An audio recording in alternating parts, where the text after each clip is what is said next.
I work as an executive in a pretty prominent business. I won't mention it, but just know that my job is very, very stressful and takes up nearly all of my free time. I do get a couple weeks of vacation every year. When I take it, I tend to go out and spend all of my time by myself. It's exactly what I need in order to recharge my batteries and get myself back in the frame of mind for work. Nowadays, I take my vacations in urban areas, but this wasn't always the case. In fact, I used to take my vacations in the hills. I would rent a nice cabin in the middle of nowhere and then just spend all my time alone. After 2 weeks of this, I was so ready to get back to work with enough energy to last for another year. I'll tell you why I don't do this anymore. A few years back, I was very, very exhausted.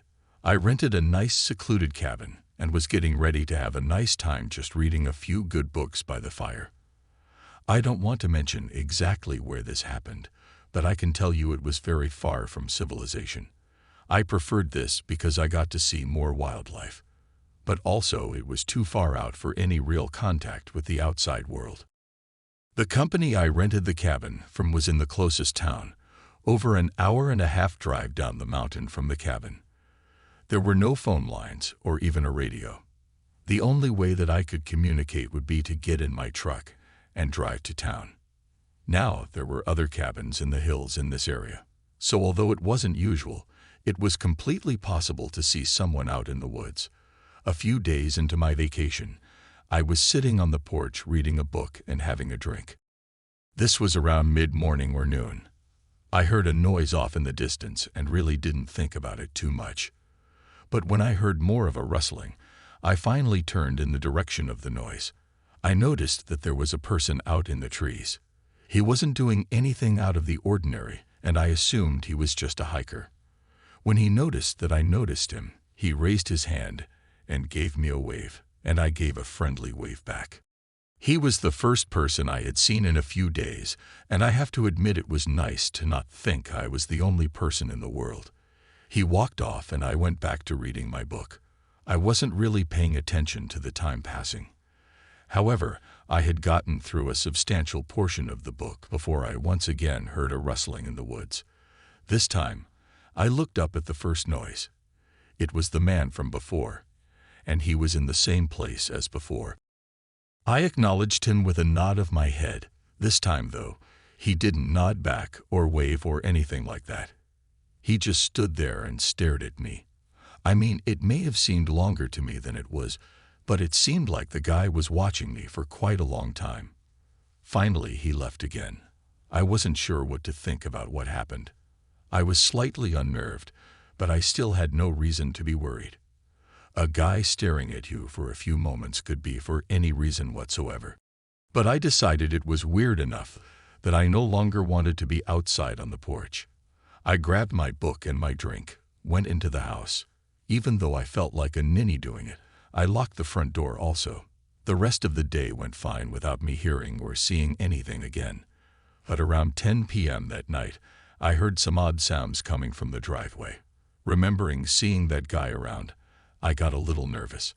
I went and took my flashlight and went onto the porch. I shined the light around, trying to see if the guy had come back again. I walked around to the side of the cabin and the back, looking all around. I saw some movement among some bushes, and even though I had no reason to believe that it might have been him, I did get a bit apprehensive. I hurried back in the house and locked the door. I have to admit being a bundle of nerves, but I had some scotch and knew I would feel better after having a couple drinks. Well, I did a bit more than that, I guess.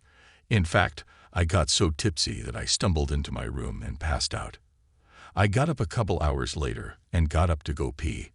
I walked through the living room and to the bathroom, not turning on any of the lights. I peed, went back to bed. Of course, I woke up in the morning with a headache.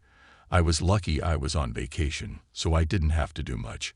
I got up and walked into the living room. 2 things caught my attention. First, my front door was unlocked. Second, there was a note tacked to the front door. It read, "You might want to keep a light on. You walked right by me for your piss break." Needless to mention, I left the cabin that day and have never gone back to the hills that it took place in. So, my family owns a cabin on a small lake up in New Hampshire. We go there every summer. It's basically our home away from home. Although there are other houses on the lake, quite a few near us, but beyond that, it's a pretty rural area. Miles of woods stretch beyond the lake houses, so there's really no reason to be in the area unless you were hunting, own a lake house, or were visiting the lake for whatever reason.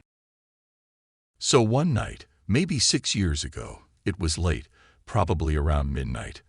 My ex and I were laying in bed just chatting about whatever.